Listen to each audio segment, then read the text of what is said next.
Bismillahirrahmanirrahim. Assalamualaikum warahmatullahi wabarakatuh.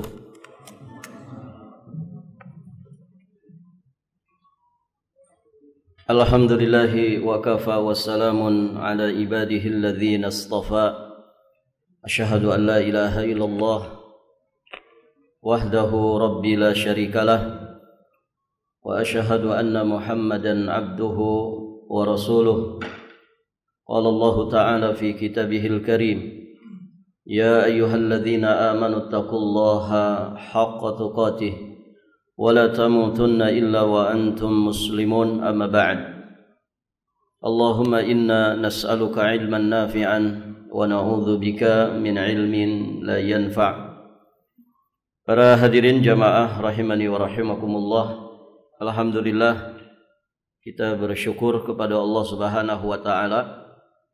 Pada malam ini kita sudah masuk di tanggal 18 dari bulan Rabiul Awal 1447 Hijriah. Berarti ke bulan Ramadan berapa bulan lagi? Setelah Rabiul Awal apa? Rabiul Akhir, Jumadal Ula, Jumadal Akhirah, Rajab, Sya'ban. Sisa 5 bulan lebih sedikit. Ya, insyaallah taala ya kita akan memasuki bulan Ramadan. Para jamaah yang dirahmati Allah, kalau merunut nasihatnya orang-orang saleh terdahulu, mereka itu mempersiapkan Ramadan 6 bulan sebelum datangnya Ramadan. 6 bulan. Berarti dimulai dari bulan Rabiul Awal, Rabiul Akhir, Jumadal Ula, Jumadal Akhirah, Rajab, Sya'ban.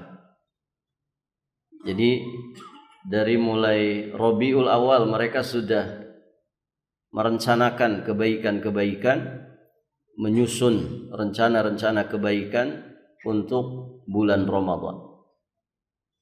Baik para jamaah, semoga Allah panjangkan usia kita semua di atas iman, di atas Islam, di atas kesehatan lahir dan juga batin, sehingga Allah mempertemukan kembali kita semua dengan bulan Ramadan. Jadi DKM Masjid bisa Pak rapat dari sekarang mempersiapkan Ramadan. Nah, itu bagus, persiapannya lebih panjang. Baik para jamaah yang dirahmati Allah, kita masuk di bab yang baru.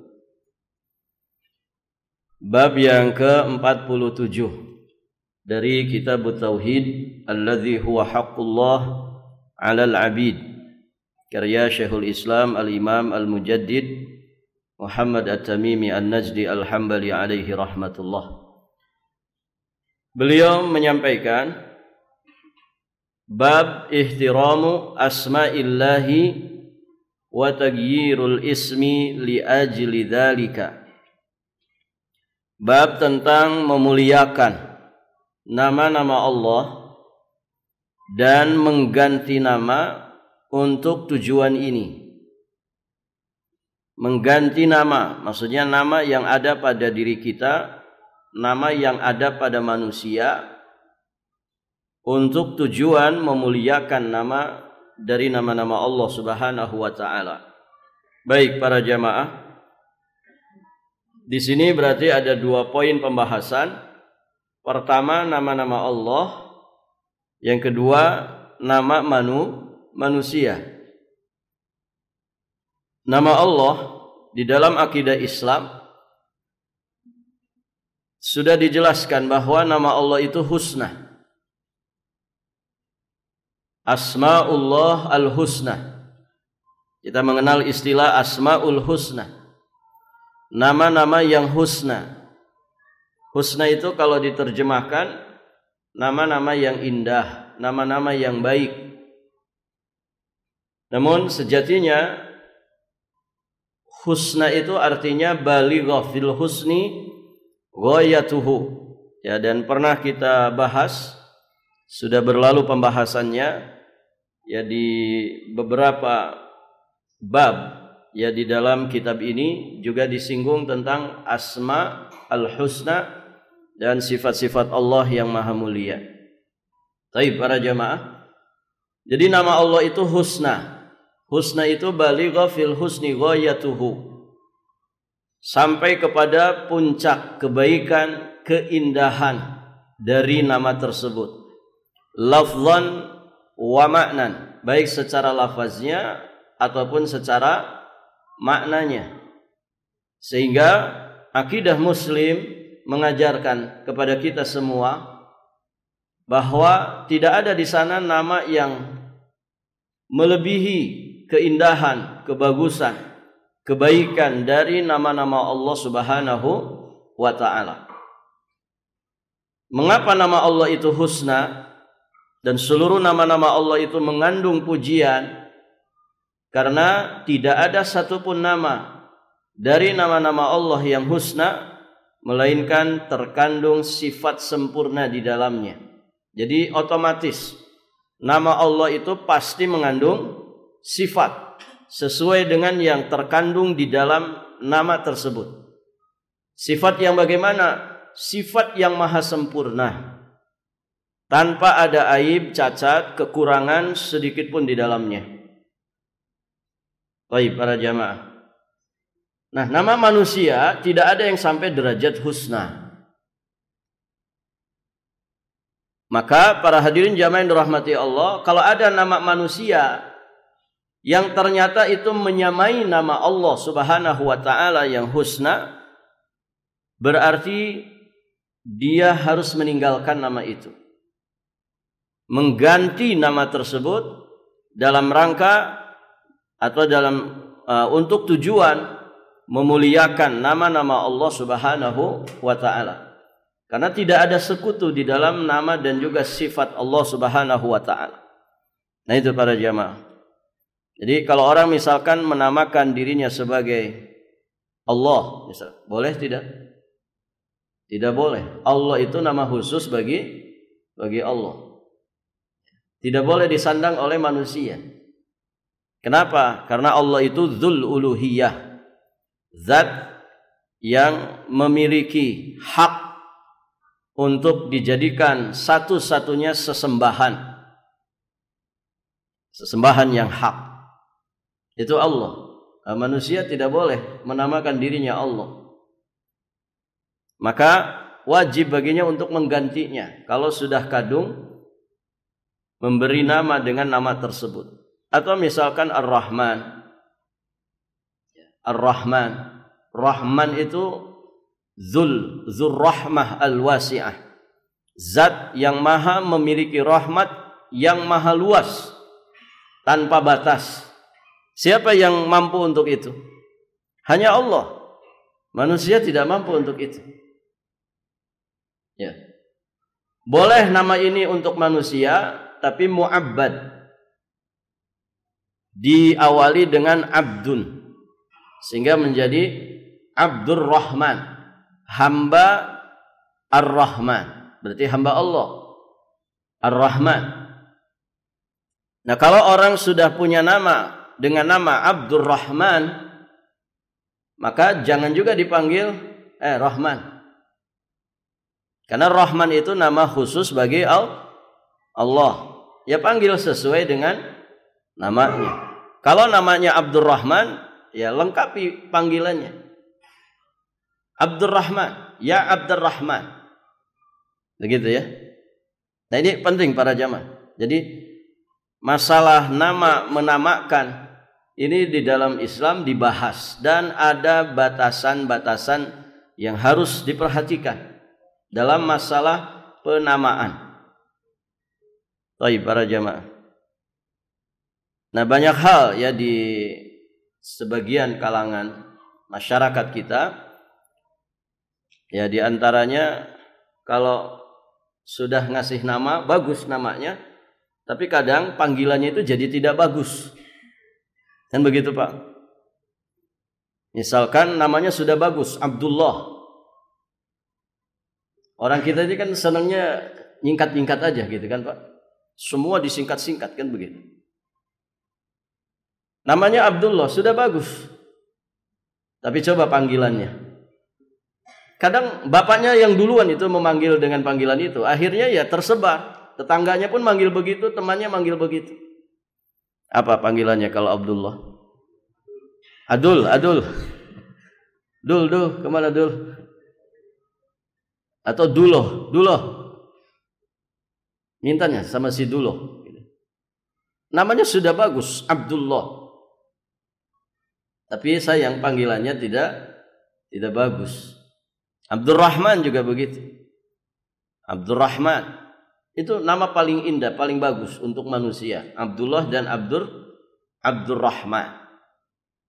Tapi coba panggilannya Abdurrahman. Saya di pondok punya teman Abdurrahman. Itu nama bagus Pak. Ahabbul asma ilallah kata Nabi. Nama yang paling dicintai oleh Allah adalah diantaranya Abdullah dan Abdurrahman. Tapi sayang orang manggilnya jadi nggak bagus. Tadi ada yang manggil Rahman saja, Rahman. Nah itu tidak boleh. Kenapa? Karena itu nama yang khusus bagi Allah. Atau dipanggilnya apa? Man. Saya juga punya teman itu Abdurrahman di pondok, dipanggilnya Omen. Dari Abdurrahman jadi Omen, digaul-gaulkan mungkin gitu ya, dikeren-kerenkan. Justru sudah keren itu, Abdurrahman itu sudah keren banget. Karena dia ahabbul asma ilallah, nama yang paling dicintai Allah. Abdurrahman, kenapa jadi Omen? Omen, sini. Ada juga teman saya namanya Zakaria, dipanggilnya Jack. Ini nama Nabi, nama yang bagus. Zakaria, panggilnya Jack. Jack. Baik para jamaah. Jadi jamaah di sini yang punya anak, namanya sudah bagus, jangan dipanggil aneh-aneh. Ya. Jangan dipanggil aneh-aneh. Sudah dengan nama yang bagus. Karena hadirin jamaah yang dirahmati Allah, ini sedikit kita bahas tentang nama. Nama itu punya pengaruh. Ya. Nama itu punya pengaruh. Makanya kenapa dalam Islam kita dibimbing ngasih nama anak itu jangan sembarangan. Berikan nama kepada anak-anak kita dengan nama-nama yang indah, nama-nama yang baik, mengandung makna yang baik, sehingga ada harapan kebaikan bagi kedua orang tuanya. Ya, jangan seperti sebagian orang yang punya prinsip apalah artinya sebuah nama. Ikhwan, kalau apalah artinya sebuah nama, kenapa anak antum tidak dinamakan binatang? Gitu ya. Artinya kan nama itu punya arti. Jangan apalah artinya sebuah nama. Loh, kalau apa artinya sebuah nama, kenapa nama kalau punya anak tidak dikasih nama-nama yang buruk saja sekalian? Nama-nama binatang begitu. Nah, ketika antum memberikan nama yang baik, berarti kan nama itu memang punya arti. Nama itu punya makna. Nama itu juga hadirin jamaah yang dirahmati Allah punya pengaruh, ya, punya pengaruh. Ya, berdasar prinsip tadi, apalah artinya sebuah nama? Berarti Anda memahami bahwa nama itu enggak ada pengaruhnya sama sekali.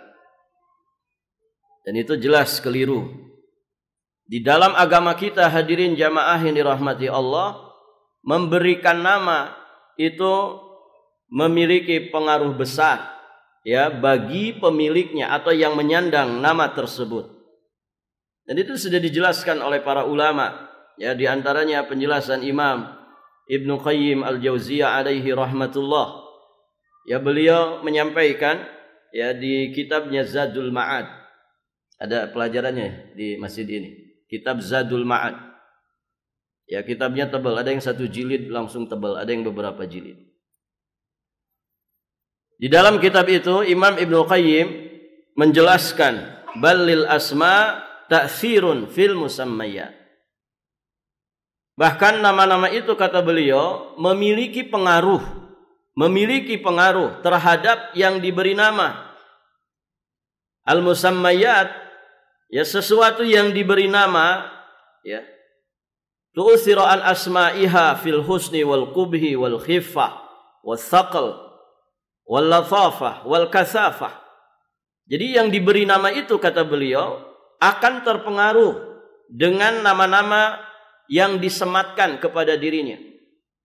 Apakah terkait dengan kebaikan, terkait dengan keburukan, terkait dengan ringan dan berat, ramah dan lemah lembut, serta juga kekasaran. Barakallahu fikum. Ya, di pembahasan lalu kita sempat singgung para jamaah. Ya, ada pertanyaan dari jamaah yang ya, dia bertanya, di kampung saya ada anak nakalnya minta ampun, tapi katanya namanya dari Quran. Ya. Ternyata namanya apa kemarin?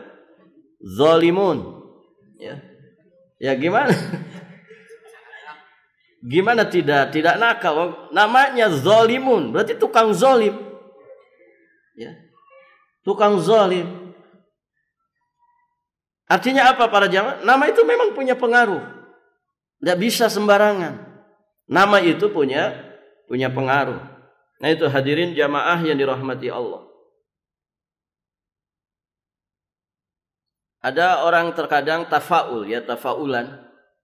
Ketika ada temannya namanya Selamat, ya, ikut rombongan di perjalanan. Mudah-mudahan Allah memberikan keselamatan. Gitu. Artinya apa? Masya Allah, ada di antara nama saudara kita, teman kita selamat di rombongan ini. Semoga Allah menganugerahkan keselamatan, tafaulan, dalam rangka berbaik sangka kepada Allah, ya, kemudian membaikan ya perasaan dan harapan. Baik para jamaah. Artinya di sini bahwa nama itu punya pengaruh. Nama itu punya pengaruh. Antum punya binatang saja dikasih nama, nyaut nggak itu binatang? Nyaut kan? Ya. Nyaut. Antum punya kucing, punya apapun itu, ayam, gitu ya. Dipanggil dengan namanya karena kita sering ya ketika ketemu dia kita sematkan nama tertentu kepadanya. Sering begitu. Akhirnya refleks dia ketika kita sebut namanya, ya, dia akan manut, ngikut. Baik, para jamaah yang dirahmati Allah. Maka di dalam pepatah Arab dikatakan likulli musamman min ismihi nasibun. Likulli musamman min ismihi nasibun. Setiap orang itu akan mendapatkan pengaruh dari nama yang diberikan kepadanya. Setiap orang itu akan mendapatkan pengaruh dari nama yang diberikan kepadanya. Coba ada orang, tiap ketemu orang ini kita katakan, kamu orang jelek, kamu orang jelek, kamu orang jelek.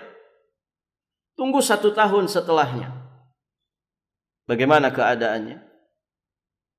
Bisa jadi dia terpengaruh dengan nama yang disematkan kepada diri. Mungkin dia jadi orang yang tidak punya percaya diri. Dia terus kemudian merasa terpuruk. Tidak punya mental yang bagus. Kenapa? Ya karena setiap ketemu orang dia disematkan nama yang buruk kepada dirinya. Dan demikian seterusnya. Maka hadirin jamaah yang dirahmati Allah. Ya. Sampai-sampai orang-orang soleh terdahulu, para jamaah, mereka itu dengan mendengar nama seseorang, itu langsung bisa paham bapaknya. Paham maksudnya? Jadi kalau nama orang itu, Masya Allah, kok baik namanya. Maka hadirin jamaah yang dirahmati Allah, bisa langsung dikenali. Artinya ada ghalabatuz dzan. Ada praduga kuat. Oh bapaknya insya Allah orang soleh. Begitu. Kenapa? Karena seorang bapak yang amanah bertanggung jawab. Seorang bapak yang punya ilmu. Dan dia mengamalkan ilmunya. Tidak mungkin sembarangan memberikan nama kepada anaknya. Karena tugas atau tanggung jawab memberikan anak itu tugasnya siapa?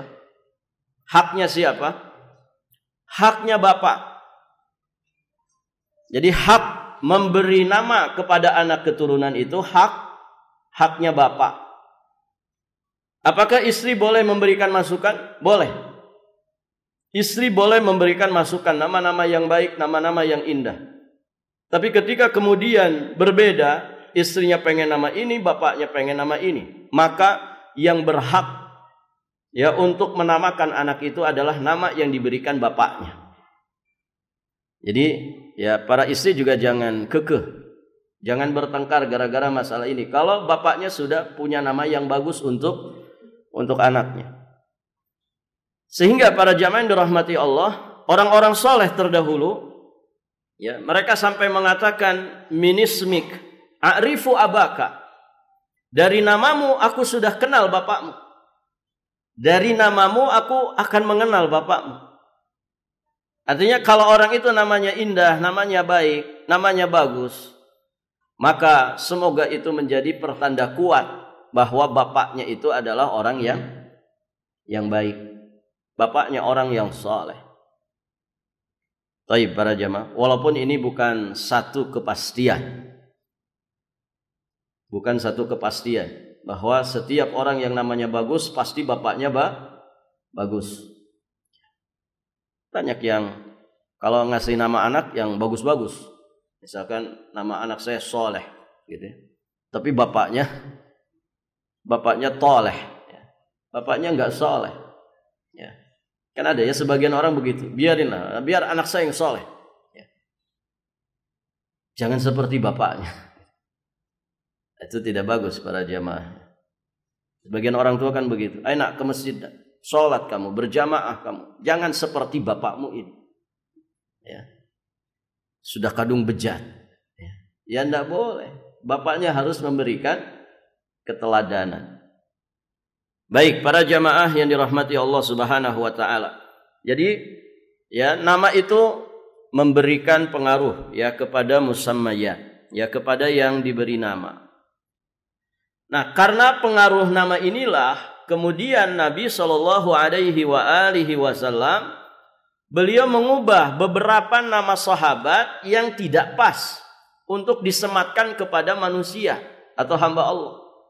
Nah, seperti di dalam riwayat yang disampaikan oleh penulis di sini. Kita bacakan. Qala al-muallif rahimahullahu taala, diriwayatkan dari Abu Shuraih, yakni Abu Shuraih al-Khuzai. Nama aslinya Hani bin Yazid al-Kindi. Hani bin Yazid al-Kindi. Baik, para jamaah. Diriwayatkan dari Abu Shuraih bahwa beliau pernah diberi kunyah. Kunyah itu yang depannya Abu atau Ummu. Beliau pernah diberi kunyah Abul Hakam. Abul Hakam. Kemudian Rasulullah Shallallahu alaihi wasallam bersabda kepadanya. Kata Nabi, di sini Nabi memberikan peringatan, memberikan pencerahan. Innallaha huwal hakam wa ilaihil hukmu falima tukna abal hakam. Kata Nabi SAW, sesungguhnya Allah lah yang al-hakam wa ilaihil hukmu, dan dialah yang menetapkan semua hukum, kepadanya lah kembalinya semua hukum. Nah, itu makna dari al-hakam. Baik, para jamaah. Falima tukna abal hakam. Maka Nabi bertanya kepada Abu Shuraih yang dikunyahi dengan Abul Hakam tadi. Falima tukna bi abil hakam. Falima tukna abal hakam. Kenapa engkau itu berkunyah dengan Abul Hakam? Gimana ceritanya? Gimana kronologisnya? Sampai engkau berkunyah dengan Abul Hakam. Maka para jamaah, kemudian berceritalah Abu Shuraih ini. Inna qaumi idza ikhtalafu fi syai'in atawni fahakamtu bainahum faradhiya kilal fariqain faqala Rasulullah sallallahu alaihi wasallam ma ahsana hadha fama laka minal walad qala li Shuraih wa Muslim wa Abdullah. Qala faman akbaruhum? Qultu Shuraih. Qala fa anta Abu Shuraih. Jadi bercerita di sini Abu Shuraih ketika ditanya kenapa engkau berkunyah Abul Hakam. Ya, kata Abu Shuraih, jadi jika kaumku mereka berselisih pendapat di dalam satu masalah atau di dalam satu perkara, mereka segera mendatangiku.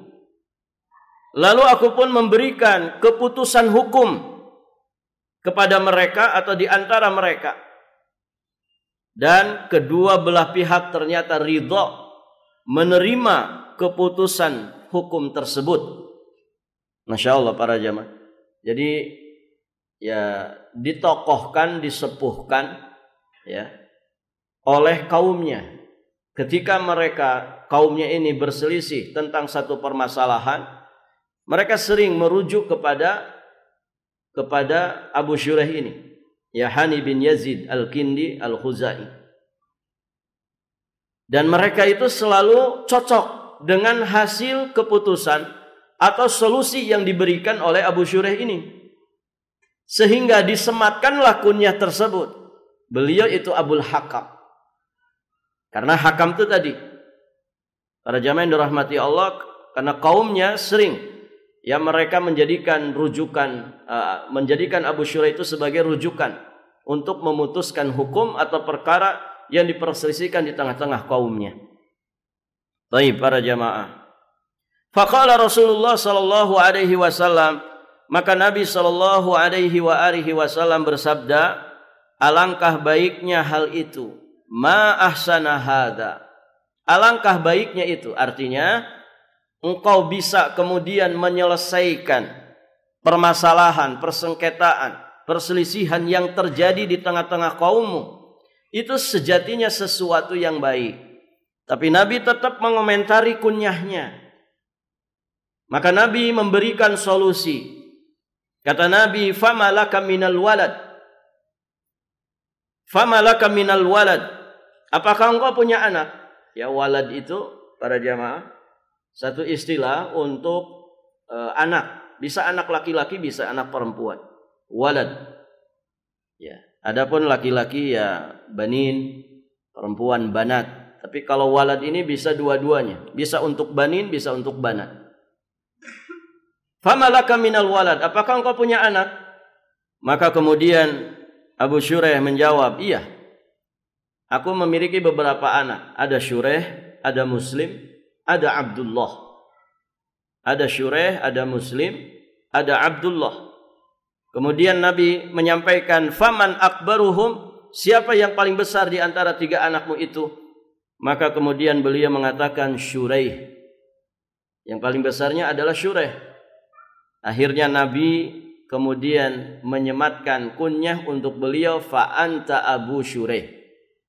Maka saat ini engkau adalah Abu Shuraih. Maksudnya tinggalkan kunyahmu Abul Hakam itu, ya, dan berkunyahlah dengan anak laki-laki tertua, ya, dari anakmu. Fa anta Abu Shuraih. Maka engkau ini adalah Abu Shuraih. Baik, hadirin jamaah yang dirahmati Allah Subhanahu wa taala. Ya, riwayat ini ada di Sunan Abi Dawud, disahihkan oleh Imam Al-Albani. Kemudian Asy-Syaikh Al-Arnaud mengatakan sanaduhu jayyid, sanadnya jayyid. Artinya ini bisa dijadikan landasan hukum dan juga pelajaran bagi kita semua.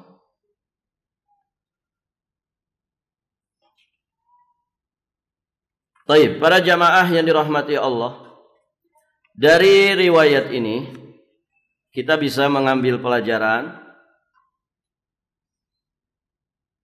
bahwa di dalam hadis ini Nabi sallallahu alaihi wasallam beliau mengingkari penyerupaan dengan nama Allah Subhanahu wa taala.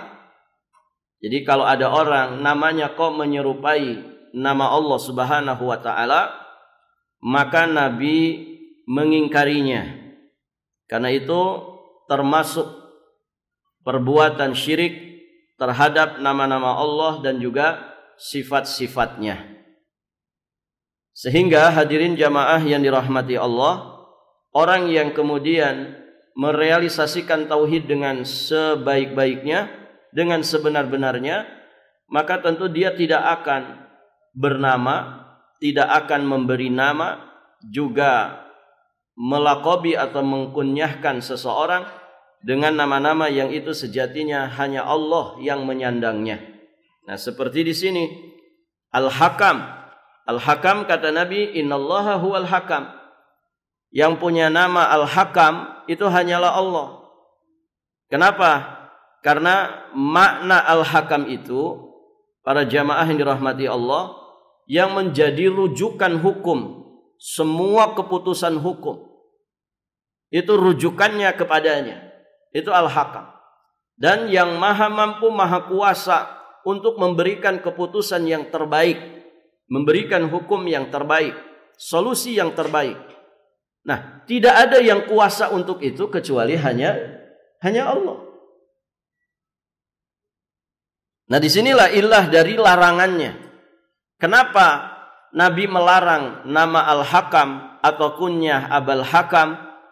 Ya, karena hadirin jamaah yang dirahmati Allah, kalau orang kemudian menamakan dirinya dengan Al-Hakam, berarti dia menjadi rujukan dalam setiap hukum.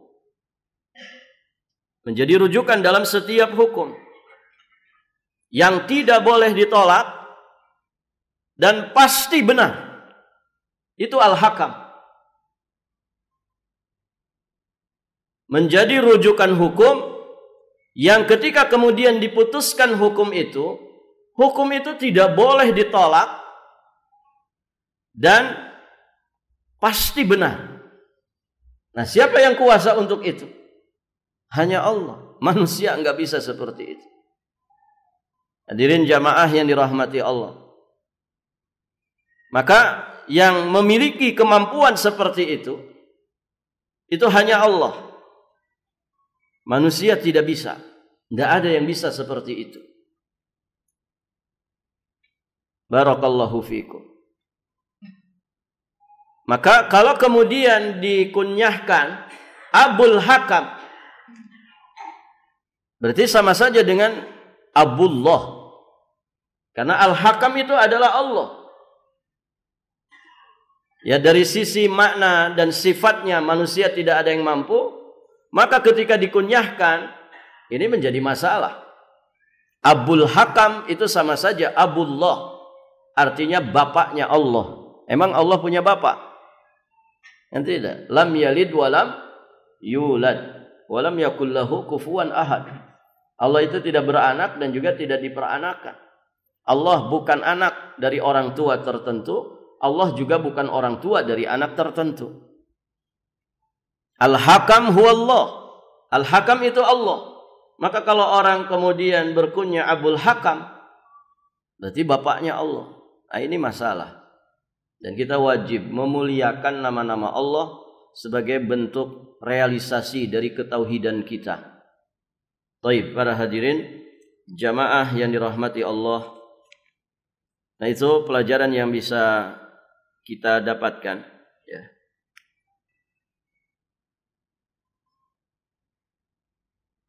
Pelajaran-pelajaran yang lain juga bisa kita dapatkan dari riwayat ini, para jamaah.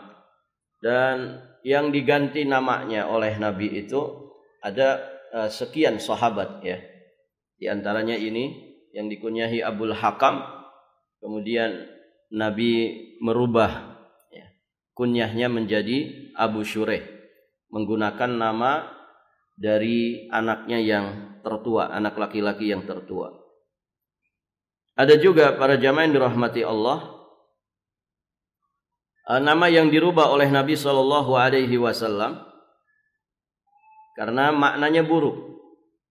Ini kisahnya dikisahkan oleh Abdullah bin Umar radhiyallahu taala anhuma. Beliau menyampaikan anna ibnatan li Umar kanat yuqalu laha Asiyah. Asiyah fasammaha Rasulullah sallallahu alaihi wasallam Jamilah.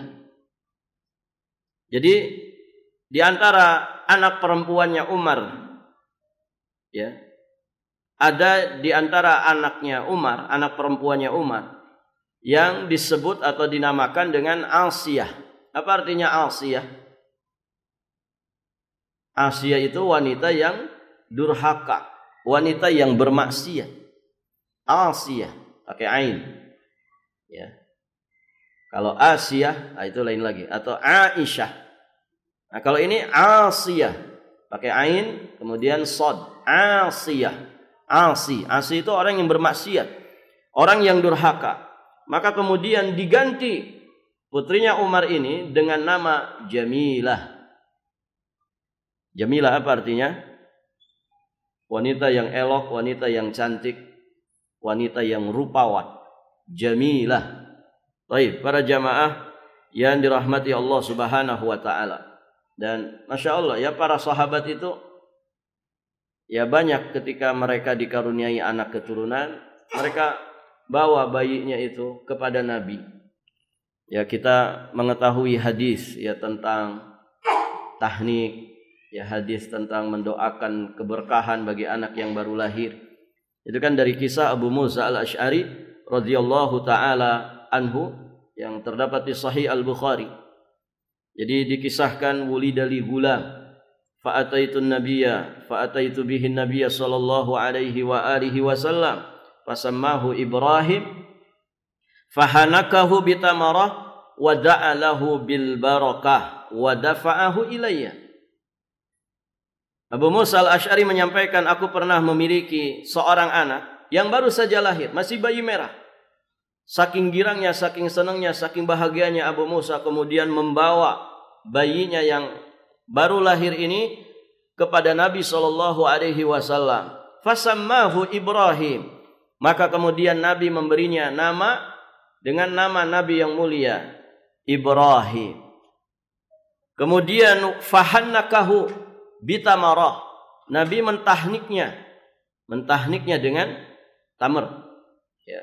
Tamar itu kurma kering itu. Tahnik itu apa, jemaah? Melumatkan kurma sedikit saja. Kemudian lumatan kurma itu dioleskan di mulut atau di langit-langit atas dari si bayi. Itu namanya tahnik. Dan itu sunnah ketika bayi baru lahir. Kemudian satu lagi di antara sunnahnya, da'alahu bil barakah, mendoakan keberkahan untuk anak. Barakallahu fiik. Ya, semoga Allah memberkahimu. Wa dafa'ahu ilayya, dan akhirnya Nabi pun menyerahkan kembali bayiku kepadaku. Nah, itu para jamaah yang dirahmati Allah, itu hirsus sahabah. Ya, bagaimana semangat para sahabat untuk kemudian ya meminta nama yang terbaik, ya, dan juga memohon keberkahan ya dari Allah Subhanahu wa taala melalui Rasulullah sallallahu alaihi wasallam. Maka tentu tahniknya Nabi ini Masya Allah ya, lebih berkah ya daripada tahnik bapaknya. Makanya para sahabat banyak yang kalau bayinya lahir langsung dibawa kepada Nabi. Karena air ludah Nabi itu berkah. Air ludahnya Nabi itu berkah, mengandung kebaikan yang banyak. Taib. Demikian hadirin jamaah yang dirahmati Allah. Sebentar lagi azan Isya. Kita cukupkan dulu sampai di sini. Insyaallah taala nanti kita lanjutkan di kesempatan berikutnya biidznillah. Baik para jamaah, sampai di sini saja pelajaran kita. Kita akhiri dan kita tutup dengan doa kafaratul majlis. Subhanakallahumma bihamdik asyhadu an la ilaha illa anta astaghfiruka wa atubu ilaik. Wassalamualaikum warahmatullahi wabarakatuh.